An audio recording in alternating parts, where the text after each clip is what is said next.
Nagulat ako sa nabili kong interior. Napakaliit, space saving, lightweight. Hindi pala siya gawa sa common rubber na nabibili natin. Ang gamit na material sa kanya ay ang TPU, Thermoplastic Polyurethane. Isa siyang uri ng highly flexible plastic. Tignan niyo yung difference. Talagang napakalayo. Oh. Isa ang kapal. Ito namang isa, napakanipis.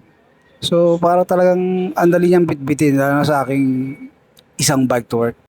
Sakto naman at magpapalit rin akong rim tape kaya sinabay ko nang gamitin yung ating bagong interior. Para sa rim tape, ang ginamit ko lang ay isang duct tape na kasukat ng ating internal width na rim. Nahihinay lang sa paglapat para maayos ang pagkakalagay. Konting press at hila. Ayan na, ikakabit ko na siya. Feeling ko para lang siyang lobo na biglang puputok eh. Pero